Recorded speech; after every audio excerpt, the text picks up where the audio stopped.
mais aussi est-ce que utiliser wul la mairie à des fins politiques mooy teg nañu bureau bi Abass Fall moo nekkoon premier adjoint ñu dindi ko ki nga xam ne moo di Marie-Rose Faye candidaté mais dañ ko daal di gagné am ñeneen ñoo xam ne ñu nekk Pastef Abass nee na doon nañ leen woon naan leen jël leen poste yeeg yooyu noonu est-ce que loolu finalement du nekk les problèmes entre leurs leaders yi nekk ci kaw mooy répercuté wu dans cette ville bi nga xam ne yéen a fa nekk. Aïda. En fait je précise moi je suis venue en tant qu'adjointe au maire de la ville de Dakar. Je suis venue koo xam ne témoin du processus te y a eu 2 processus. Ouais. Premier processus bi mooy bi ñuy voter les premiers adjoints. Je rappelle que la liste départementale de la ville de Dakar quand on a mis Barthélémy Toye Dias Aïda Niang moo ci tegu Abass Fall doog a ñëw la liste avant que l'on ne gagne bi ñu ñëwee ba gagner y a eu énormément de discussions ay de première adjointe ay de deuxième adjointe etc. mais li am solo mooy moi je me rappelle du jour où yow lañ toftaloon kon ci dañu ne Barthélémy Toye Dias je vous renvoie à la liste. Bien sûr. dañu ne Aïda Niang teg Abass Fall teg Madina Tall teg le 5e j'ai oublié le nom. teg madame Niang Khady Fila teg parce que boobu comme il l'a dit on était dans une logique de maintenir le Yewwi. bi ñu ñëwee ca élection ya tout le monde a su que j'ai fait partie de ce bureau mais il y avait des divergences de point de vue mais nous sommes partis dans la logique de nu ñu gën a rafetee mu gën a dem benn bi ñu voté la liste moi je me rappelle de la veille xawma l'avant-veille le maire Barthélémy Dias aujourd'hui parce qu'on s'était dit que en fait nit doo ko fal ba pare fakastal ko on leur a laissé la latitude de réfléchir sur le positionnement. Il est venu, il a dit, et je pense qu'il y avait beaucoup de témoins qui étaient là. Monsieur Abass Fall ne fait pas partie du quota de Pastef. Mouné, Abass est mon directeur de campagne. Abass, je le propose comme premier adjoint. mu teg ci ne monsieur Pateba qui est l'actuel deuxième adjoint ne fait pas partie du quota des partis j'aimerais que mu nekk sama quota personnel Paté sera adjoint boobu xamuñu fu ñuy féete mu teg ci keneen muy monsieur Seydi mu ne Ibrahima Seydi ne fera pas partie du quota de Taxawu parce qu'il a subi une injustice dans sa commune, il sera adjoint au maire. C'était les 3 noms qui ont été cités. Sans pour autant savoir la position des autres, mais Abass, lui, on était sûr que ce serait lui le premier adjoint sur proposition du maire Barthélémy. Maintenant, si la réflexion, elle a évolué en parlant de parti, man li ma fekkee en réalité moom laa mën a wax. Entre-temps, il y a eu des changements parce que le bureau nu ñu koy waxeetee a évolué. ba ñu def le bureau municipal ñu teg ko ñu ñëw bi ñuy voté bureau bi on a eu d'abord un bureau une réunion du bureau municipal de la ville de Dakar ñu toog où le maire nous a montré la lettre du préfet nous a dit nous allons vers une élection mais nous allons faire en sorte en réalité de réélire le bureau mais tout dans la cohésion où nous avons fait une rencontre bi mu ko waxee je pense c'était le mercredi qu'on avait bureau municipal si je ne m'abuse le jeudi wala le vendredi nous avons eu une réunion avec ceux qui étaient présents lors du bureau municipal et Marie-Rose nous a rejoints et le discours a été clair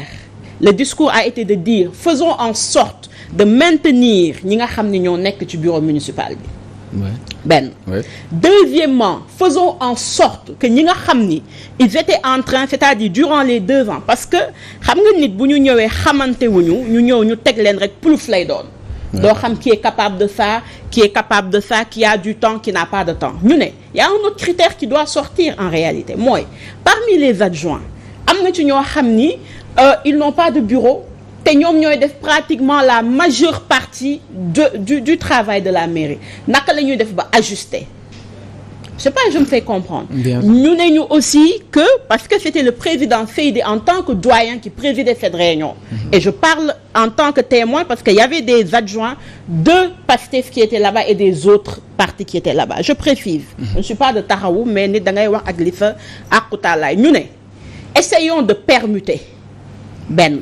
essayons de faire en sorte ñeneen ñi dem mais discutons parce que peut-être même il y aura des changements man ba bi ñuy voter démb j'étais dans le doute est-ce que je serai maintenu ou pas mais la question de premier adjoint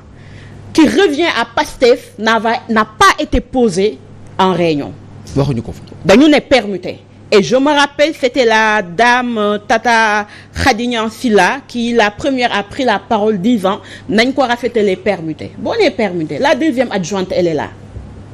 ça veut dire que quand tu dis je ne suis pas d'accord parce que nous sommes des gens libres mais en quête de liberté soo d'accordul ni que peut-être moom moo war première adjointe tu dis non permuté mënul am wala nga ni non nañu permuter les partis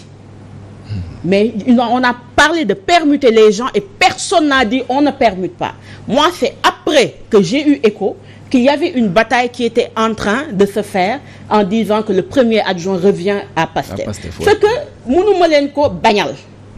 parce que comme je le dis man bi may xeex pour am poste aussi kenn mënuma ko bañal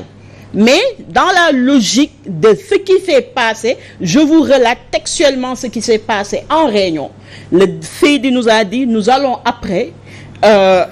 rencontrer les partis et les individualités ñu xool nu mu gën a rafetee nuñ ko defee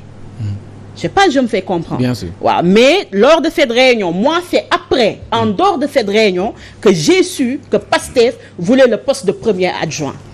c'est après que je l'ai su et c'est le jour du vote que j'ai vu que Marie-Rose a levé la main moom qu'elle était candidate mais proposition yi Barthélémy Diaz proposé Ngone Mbengue mais à part proposition bu Ngone Mbengue est-ce que yeneen candidature yi aussi dafa nekkoon lu ñu waxtaane wala ci jour vote bi la ku nekk di ñëw yëkkati sa loxo ne bëgg naa yeneen mooy le reste maanaam poste bu nekk waaw par exemple première adjointe ci lañ nekk bi nga xamee ne Ngone Mbengue Barthélémy Diaz kon moo ko proposé Marie-Rose yëkkati loxoom est-ce que loolu du woon lu ñu waxtaane bien avant wala dañoo ñëw ba ci jour bi Ngone Mbengue yëkkati Marie-Rose yëkkati waaw moom laa la bëgg j'ai oublié le prénom Issa la loolu laa bëgg rek ñu dégloonte je dis on a fait une réunion du bureau municipal le mercredi où le maire il dit je ne veux pas intervenir je voyage où nous en consensus on désigne le doyen Seydi ne ko tu es le doyen mën nga waxtaan ak ñëpp on se réunit le vendredi bi ñu toogee le vendredi ci waxu ñëpp dañu ne nañu xool nu ñu defee ba maintenir le même groupe que bu xëccoo di am bu mu jógee ci ñun ci adjoint benn deuxièmement le terme permuté génn fa mais personne n'a parlé de permuter de parti on a parlé de permuter les personnes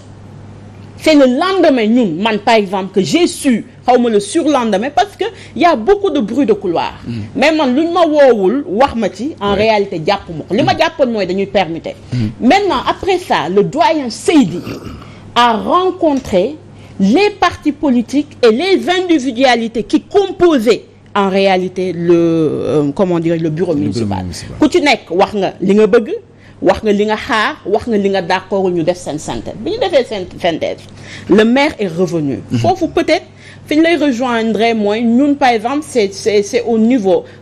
pas la candidature de Ngone mais le reste par exemple c'est dans la salle par exemple qu'on a su que tel et tel et tel et tel était proposé sur nu ñu koy waxee telle position waaw loolu itam jaaxal nañu Georges Nesta dégg nga li mu wax ci mairie bu Dakar ak position yi nga xam ne moo am entre les différents partis bu mel ni par exemple Pastef parti plateforme taxawu Sénégal bi nga xam ne Khalifa Sall moo ko jiite ak yeneen i partis yoo xam ne ña nga fa fu mel ni PUR par exemple bëri nañ ci ay postes ci adjoint yi est-ce que li xew ci ñoom seen coalition ñoom seen i leader répercuté wul ci mairie bu Dakar.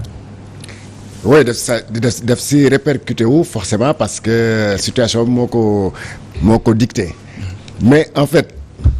Aïda mu ngi wax ay waxu permutation ay affaires mais il faut pas oublier que il s'agit d'une élection élection là c'est pas une nomination donc quand on parle d'élection alors képp normalement si ça se passait dans les règles de l'art normalement dañ ne premier adjoint kan moo ko bëgg a nekk ku nekk yëkkati sa loxo devant le préfet bi entraîner les candidats après on va au vote ñu voté ne Aïda moo gagné Aïda nekk premier adjoint ñu demaat ainsi de suite mais comme ñoom si logique coalition lañ nekk cela voudrait dire quoi que balaa ñuy dem te loolu ça s'est toujours passé comme ça en tout cas dans beaucoup de municipalités. dañuy waxtaan ba pare. ñu ne bon xam nga loolu boo ko defee rek bu ñu waxtaanee ba pare gis que ne par exemple premier adjoint bi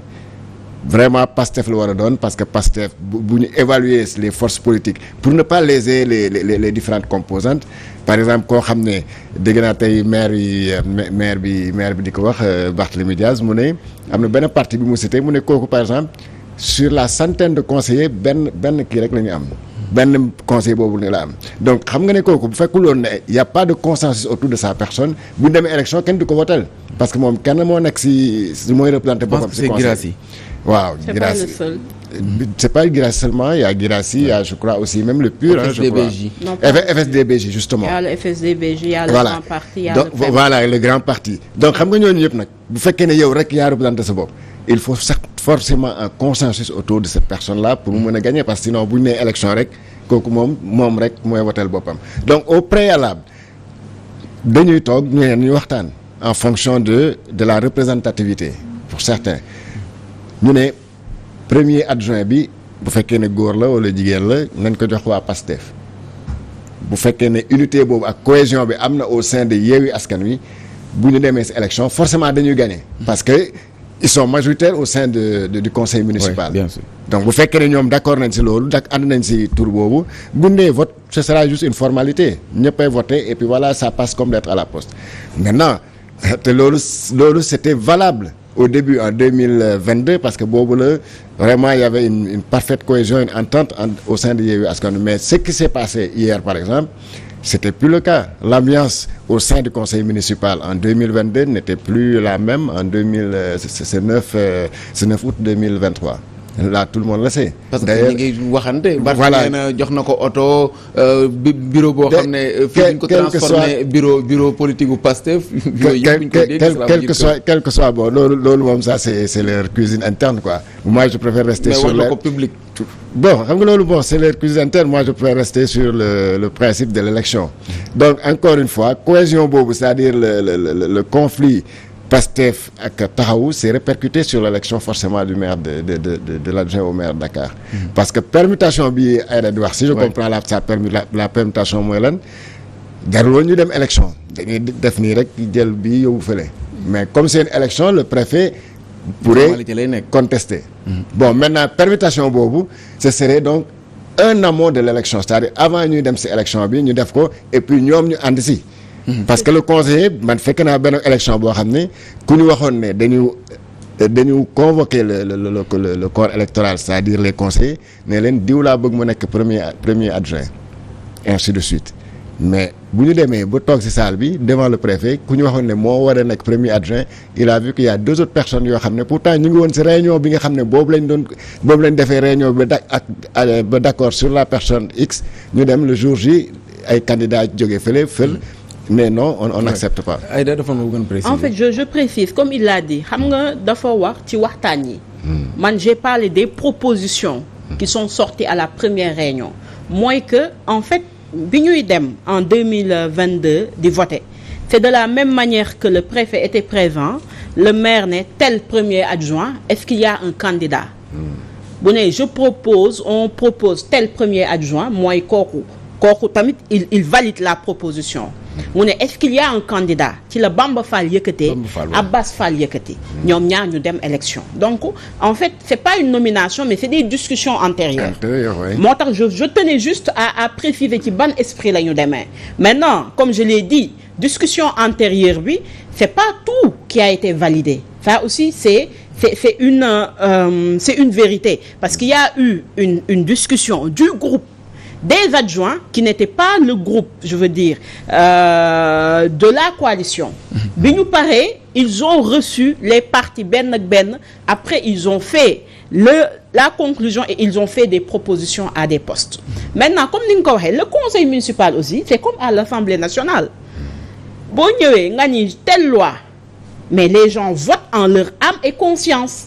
au-delà de la proposition quand on propose képp koo xam ne bëgg nga da ngay yëkkati et c'est cette liberté qu'a eu Marie-Rose quand on a proposé Ngoné qui a qui a confirmé sa candidature elle aussi mu yëkkati ne je suis candidate ñoom ñaar ñu dem ay élections Ngoné am 60 voix mu am 20 voix mu am 5 voix yoo xam ni c'était des bulletins blancs noonu la élection bi dem. Jos Nesta ci beneen wàll gi